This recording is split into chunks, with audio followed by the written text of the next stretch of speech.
Let's start by giving all praises to the Most High, whose true name in Hebrew is Yahweh, and the name of his only begotten Son, whose true name in Hebrew is Yahweh Shai, and the Holy Spirit, which is the Ruach Kodash.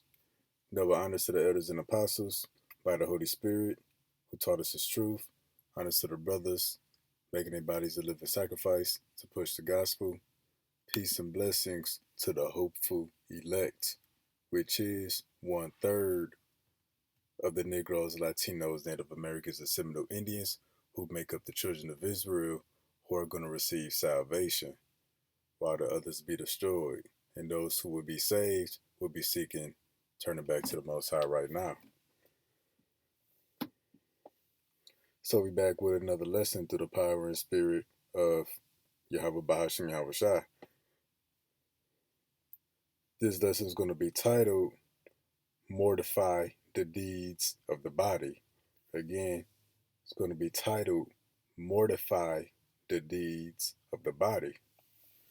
Pretty much this lesson is going to be going into the importance of fasting.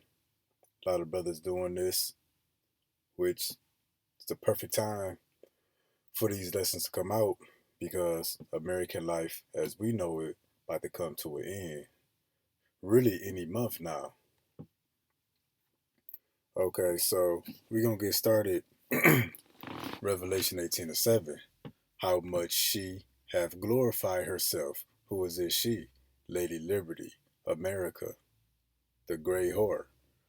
How much she, America, you Americans, have glorified herself and lived deliciously, so much torment and sorrow give her.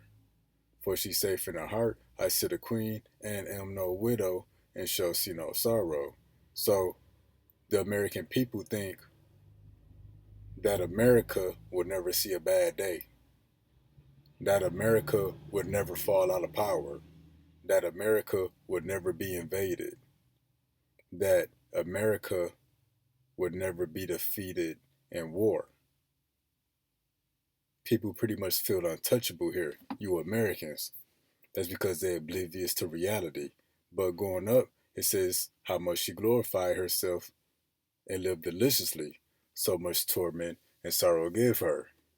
So for all the good things that you Americans have lived for and received, you're going to receive just as much torment and sorrow. Again, how much she have glorified herself and lived deliciously.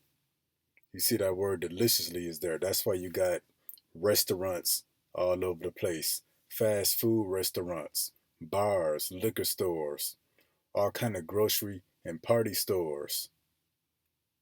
You know, that's why you got snacks, late night snacks, midnight snacks. So you got breakfast, lunch, dinner. Then they added brunch. That's you Americans living deliciously. Around the clock, you putting something in your mouth. But again, how much she glorified herself and lived deliciously. And how has America glorified herself? Well, all the privileges, first world benefits, the perks of American lifestyle, that's what you Americans glorify yourself with. Pretty much you feed it into the flesh. That's why there's a such thing as a mukbang. You know, people actually record themselves pigging out and eating a bunch of food on camera, and they got an audience, and they get paid for it. That's why there's a Forbes list, the top richest and wealthiest Americans, and the material wealth they got, they net worth. That's you Americans glorifying yourself. That's why there's a OnlyFans. And I just saw a post on YouTube that this past year, the OnlyFans content creators received more money than all of the NBA contracts combined. I think all of the NBA contracts combined came out to about 4.6, 4.9 billion, but OnlyFans content creators collectively made like 8.9, 9.1 billion, almost doubled the payroll of all the NBA players combined. Yeah, but yeah, there's that's why there's a OnlyFans. That's why everybody and their mama got a social media platform. They just get on camera and start talking a bunch of madness, but they ain't got no friends in real life, but they got an audience online. That's America glorifying themselves. Pretty much, you can glorify yourself for anything. That's why they got my 600-pound wife, my 600-pound dad. They glorifying they obesity, gluttonous lifestyle. That's why there's a baby alien. And if y'all don't know what that is, just look it up on YouTube. It's a deformed midget. And he get to pretty much smash all of the baddest porn stars. The baby alien really be getting it. And he's a deformed midget. So there's a way to glorify yourself in America. Any way possible, you can do it. But how much you glorified yourself and lived deliciously, so much torment and sorrow give her. How is that torment and that sorrow gonna come? Well, the things that you live for, the things that you glorify yourself with, is gonna be taken from you. And it's pretty simple. All the Lord gotta do is turn the power off. Nationwide blackout, nationwide internet outages. Country can run out of gasoline and oil. They can shut the water off. It could be an attack from foreign troops on American soil. That's how that torment and sorrow gonna come. Oh, even you Americans um, dwelling without walls and dwelling without gates. You pretty much glorify yourself in your safety. You just out lala gagging and World War III going on. But even having your safety compromised gonna come as a form of torment. And we see that right now with the so-called Venezuelan gangs, Haitian gangs, that somewhat got the American people on edge. But how much she glorified herself and lived deliciously, so much torment and sorrow give her. So pretty much all of the benefits, the perks you received in your life here in America gonna be taken away from you. And that's why when we hit Second Ezra 8 and 50, for many great miseries shall be done to them in the latter time that shall dwell in the world because they have walked in great pride. What's that great pride? Glorifying yourself and living deliciously here in America. That torment and the sorrow that's coming, that's going to cause great misery to the people. For example, uh, no Wi-Fi, no internet. That's going to be a great misery to the people. All the OnlyFans content creators going to go broke overnight.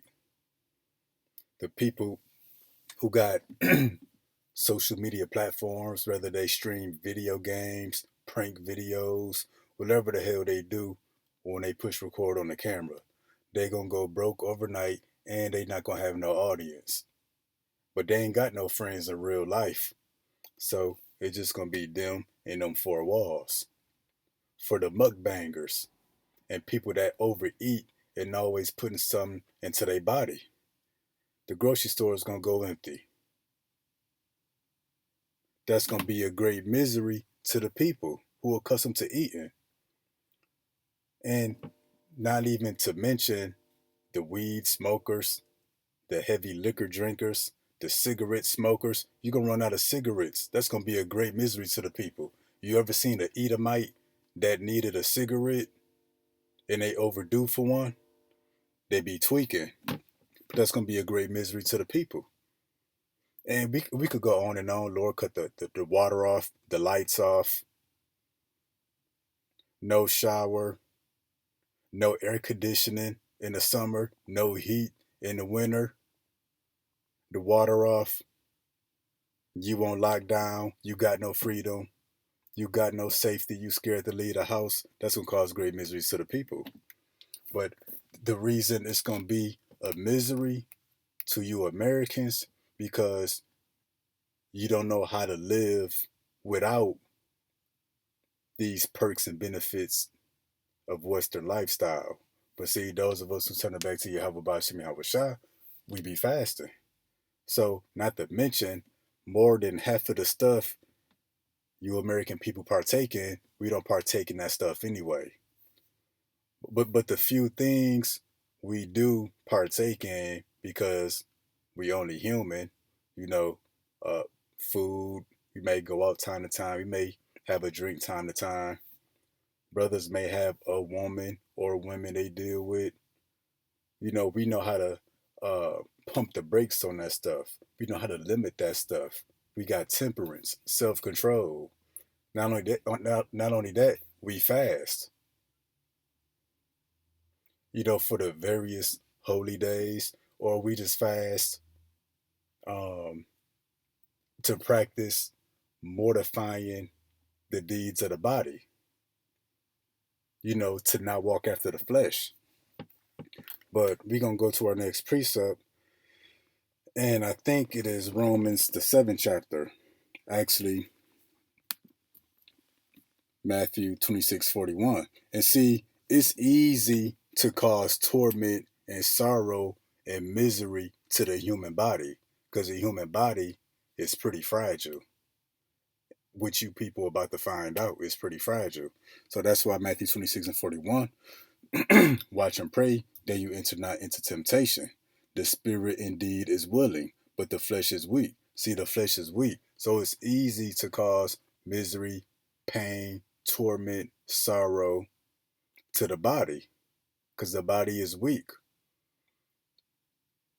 Something simple as you not getting a cigarette or you not having air conditioning or you not eating for 14 hours. Most people can't go without food for even 6 to 8 hours. That's how weak the body is.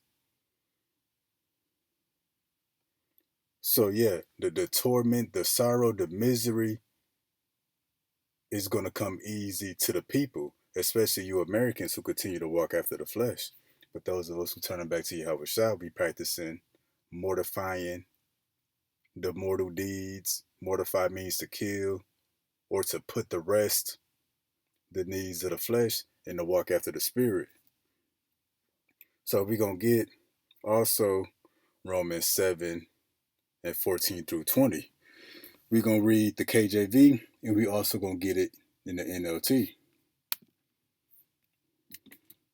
So 14, for we know that the law is spiritual, but I am carnal, sold under sin. And that's pretty simple. We're gonna read the NLT too. So the trouble is not with the law, for it is spiritual and good. The trouble is with me, for I am all too human, a slave to sin. Why are we a slave to sin? We in the flesh. We a slave to the flesh. That's why the flesh is referred to as chains of darkness. When you in chains, you a slave. So we a slave to the flesh. For that which I do, I allow not. For what I would, that do I not. But what I hate, that I do. So, first part means I don't really understand myself. For I want to do what is right, but I don't do it. Instead, I do what I hate. Yeah, we want to do what's right. Morally, we want to do what's right according to the words of Yahweh Bashim Yahweh Shah. Hey, but sometimes we just don't. We do what we don't want to do. And those who are returning back to Yahweh Bashim Yahweh Shah, we hate the sinful nature of the flesh. That's why it's important to fast. Not just fasting from food and water, fasting from women, fasting from binge watching TV, fasting from playing the game, fasting from anything that brings you joy in the flesh.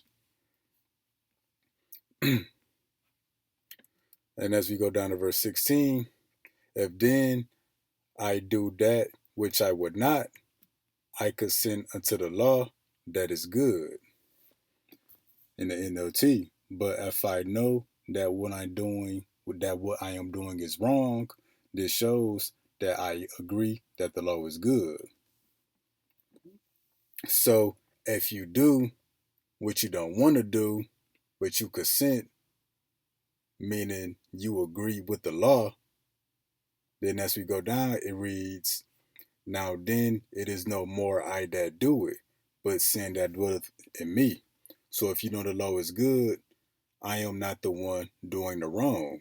It is sin living in me that doeth it. So yeah, because remember, um, Matthew 26:41, the spirit indeed is willing. The spirit is willing to do what is right, but the flesh is weak. And that's why you end up doing wrong at the end of it. Even though you know it's morally wrong, it's wrong according to the scriptures. It comes with a penalty. The flesh is weak. The flesh gives in easily. But again, the spirit is willing. And if your spirit is willing to do what's right, it's not you that do the wrong, but it's the sin that living in you that do the wrong. Now, gotta be careful with this because you can't come to Yahweh Ba'Shem Yahweh Shai and be like, Lord, I didn't do it. The sin that's in me did it, because we all gonna be responsible to what we do in the flesh. But what this is saying, the spirit is willing to do what is right, but the flesh is weak. And what's the sin that's living in us that leads us into doing wrong? It's the flesh. But that's the importance of fasting. But we're going to get more into it in a minute. So we're going to hit verse 18. For I know that in me, that this is in my flesh, dwelleth no good thing. For to will is present with me, but how to perform that which is good I find not. NLT, and I know that nothing good lives in me, that is, in my sinful nature, that's the flesh. I want to do what is right, but I can't. Verse 18, for the good that I would, I do not, but the evil which I would not, that I do. This is pretty much saying I want to do what is good, but I don't. I don't want to do what is wrong, but I do it anyway. That's the flesh. And see, what this really is, it's a internal struggle. It's the spirit and the flesh war against each other. But we gonna get in a little bit while we bringing all this out. Verse 20. Now, if I do that I would not, it is no more I that do it, but the sin that dwelleth in me. But if I do what I don't want to do, I am not really the one doing the wrong. It is the sin that living in me that does it. Now again, you're gonna be held responsible for what you do in the flesh. If I find in the law that when I would do good, evil is present with me. I have discovered this principle of life, that when I want to do what is right, I inevitably do what is wrong. So this is pretty much saying basic human nature, the flesh always takes over. Even when you conscious and subconsciously know that is wrong for one or more reasons, the flesh usually takes over. That's basic human nature. But to see, the Lord is calling out of this sinful nature of the flesh to walk after the spirit. So now we're going to get our next precept, and this is Romans 8 and 12. Therefore, brethren, we are debtors, not to the flesh, to live after the flesh. For if ye live after the flesh, you shall die. But if you through the Spirit do mortify the deeds of the body, ye shall live. So yeah, we debtors to live after the flesh. But what? If you live after the flesh, you're gonna die. So just to take it all the way there, in the hour of temptation, when you present it with that RFID microchip, or the Neuralink brain chip, or both, and you want to take the chip just so you can get your first world privileges and luxuries back. You walk after the flesh gonna cause you to die. Simple as that. Or if you take the RFID microchip because you want to get back to the money, because a girl that you like took the chip, she told you better take it. You live after the flesh, you're gonna die in you're gonna die in the flesh. For if you live after the flesh, you shall die. But if you through the Spirit do mortify the deeds of the body, you shall live. How do you mortify the deeds of the body? Matter of fact, let's read this in the NLT. And let's read 12 in the NLT. Therefore, dear brothers and sisters, you have no obligation to do what your sinful nature urges you to do. So, yeah, just because your flesh desires something, or your flesh, your sinful nature is pulling you, you know, to make a certain decision, you don't have to. For example, if your stomach start growling, people are like, oh, I gotta eat. No, you don't have to eat. It's only been 2 or 3, 4, 5 or 6 hours since you ate last. You don't have to eat. You're not gonna die. Your spirit want a cigarette. You can go without that cigarette. You ain't gonna die. Your spirit want. Yeah, excuse me. I might have said it wrong. Your flesh want a cigarette. Your flesh want this. Your flesh want that. You can go without it. You don't have to give in to the flesh. That's the importance of fasting. You can differentiate between what's required for living and what's extra. That's the importance of fasting. When you fasted for 24 hours, 30 plus hours, you know what real hunger feel like.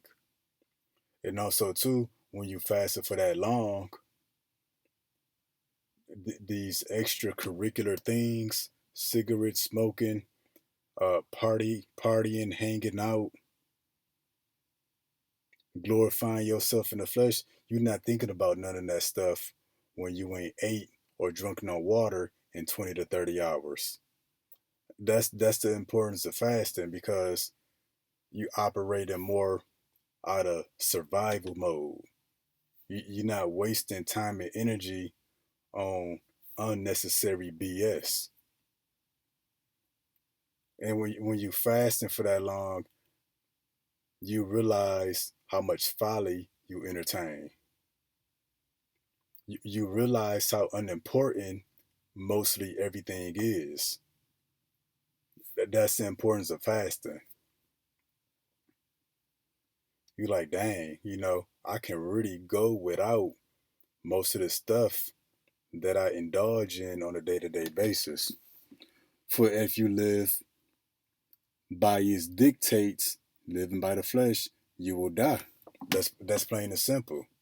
The scriptures speak about what profit is it if you gain the whole world but you sell your soul. It's no profit. You're gonna die. Ultimately talking about the RFID microchip. But if through the power of the Spirit you put to death the deeds of your sinful nature, you put to death the deeds of the flesh, you will live. Because that's the time we coming into. Esau is going to play on your sinful nature. He's going to play on your fleshly desires. That's why the Wi-Fi gonna go out. That's why the power gonna go out. That's why the water gonna get turned off. That's why you're gonna be on strict lockdowns. That's why your safety gonna be compromised. It ain't gonna be no more having fun. It ain't gonna be no more hanging out. It ain't gonna be no more YOLO. The store's gonna go empty. Esau doing all of that on purpose. In other words, it's gonna be a famine, not a famine of just food and water, a famine on electricity, a famine on cigarettes, anything that your flesh could desire. Esau gonna pull it back. And then those who walk after the flesh, they give in to their sinful nature. Esau gonna play on that and say, "Hey, you can get whatever you want. Just take this microchip." But remember, if you live by that sinful nature, you die. But through the power of the Spirit, you put to death the needs of the sinful nature. You live. So when we fasting, we empowering the Spirit, so that we not so quick to give in to that sinful nature, that we don't walk after the flesh, but we begin to walk after the Spirit. And then when we hit the next one, 2 Corinthians 12, we'll start at verse 9. He said unto me, my grace is sufficient for thee, for my strength is made perfect in weakness. The strength of what? The strength of the Spirit, made perfect in weakness, when your flesh is weakened. Most gladly, therefore, I will rather glory in my infirmities. A fasting, that's an infirmity. Whatever you may fast from, rather, it's willingly or you forced to go without it, because the Lord done had Esau pull it back. I rather glorify in my infirmities, that the power of Hamashiach may rest upon me.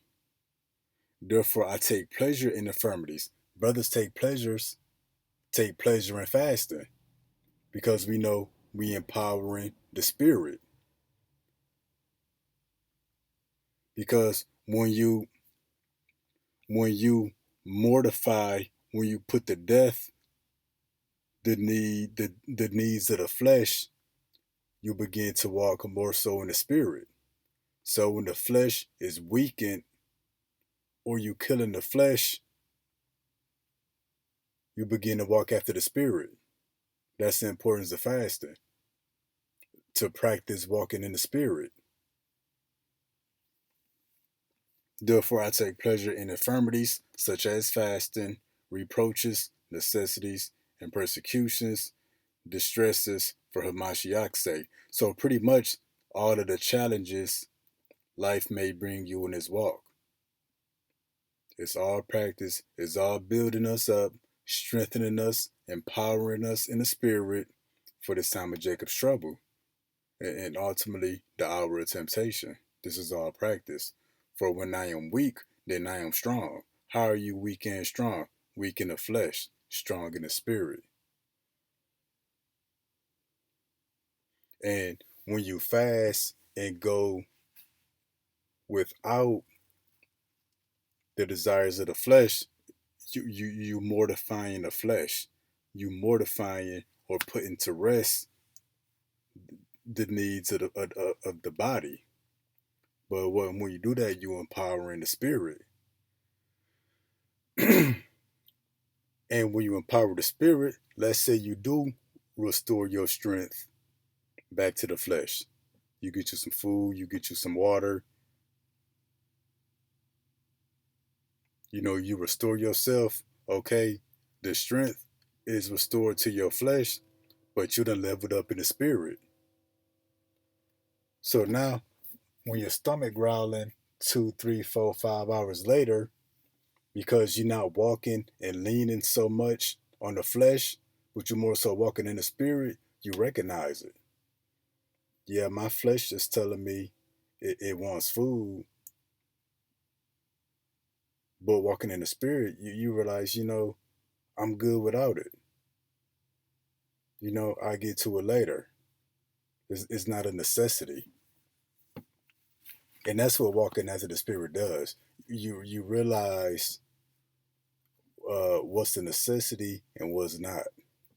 And see what Esau gonna do, he's gonna pull back all your first world privileges that you think is a necessity, but you don't need it.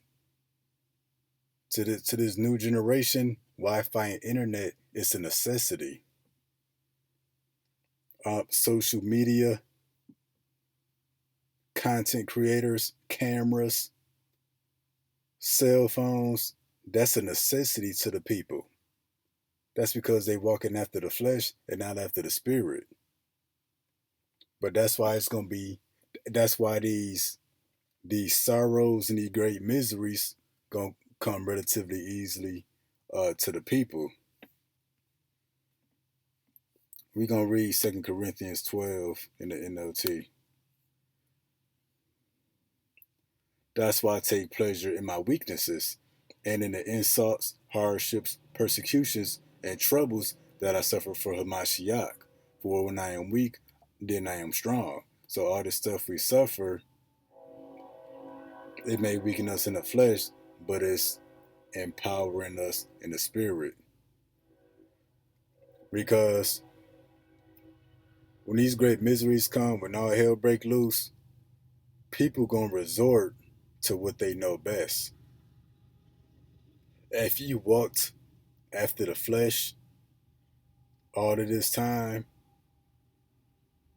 you're gonna go into panic mode and you're gonna operate out of the flesh. And then what happens when you operate out of the flesh? You die. For if you live after the flesh, you shall die. But if you've been mortifying your flesh, if you've been putting to rest your sinful nature, your fleshly desires, and you walking after the spirit, when all hell break loose, even in the panic, you're not gonna walk after the flesh. You're gonna move on the spirit.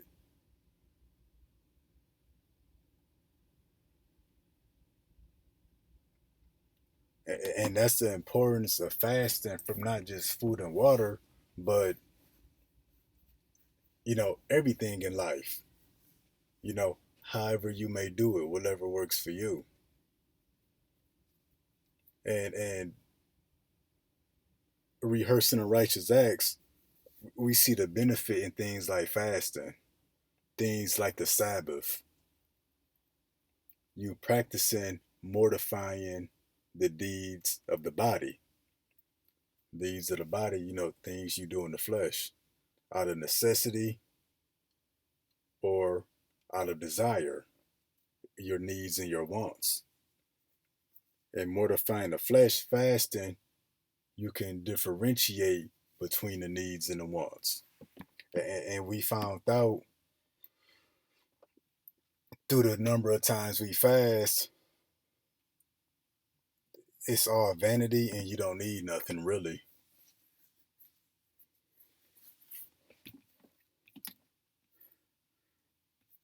This is Revelation 13 and 16. And he calls of all, both small and great, rich and poor, free and bond, to receive a mark in their right hand or in their foreheads. He's going to cause all these people to get the RFID microchip or the Neuralink brain chip, which is the MOTB. RFID microchip, Neuralink brain chip. And these different people, small, great, rich, poor, free, and bond, they're not gonna get the mark for the same reason. Everybody gonna have their different reasons for getting it. But that's why Esau gonna play on your sinful nature. He gonna play on your flesh. Oh, and he know what you like. That's why you got um banking history on your mobile app. That's why the apps keep track of how you shop online. They keep track of how often you buy cigarettes, what nights you go out for a late night snack, how often and how much you spend at the liquor store, how often you withdraw money out of the ATM machine at the club. They got how much money you spend on OnlyFans subscriptions. So Esau know us better than we know ourselves, if you want to put it that way. He see the pattern in the things that we buy, in the things that we do, how we move. That's why, especially I know iPhone users, you got apps. The apps will ask you, is it okay to track you even when you're not using the app? They studying you and they're gonna use all of it against you in the hour of temptation. And that no man might buy or sell save he that had the mark, or the name of the beast, or the number of his name. This simplifies it by saying buy or sell,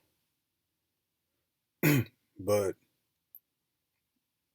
pretty much you're not going to be able to glorify yourself. You're not going to be able to live deliciously.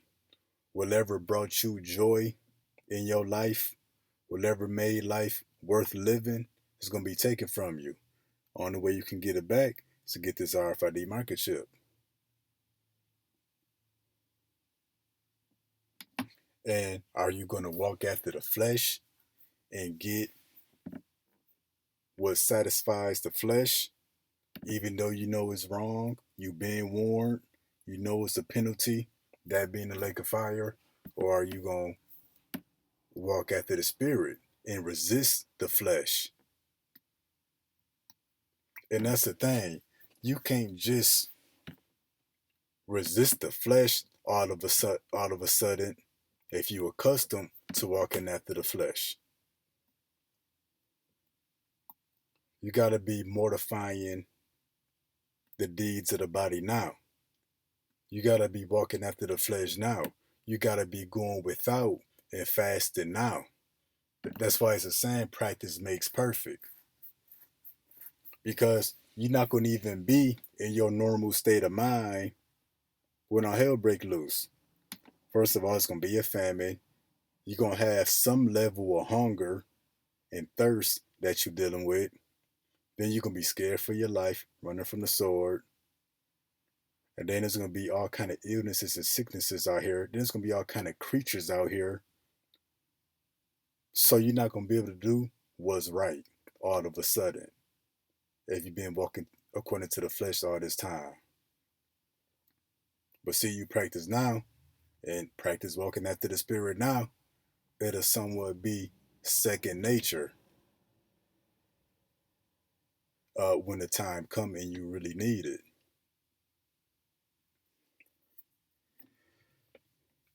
So the lesson sort of turned out kind of what I had in mind. Hey, but Lord would have knew it was informative and edifying for somebody.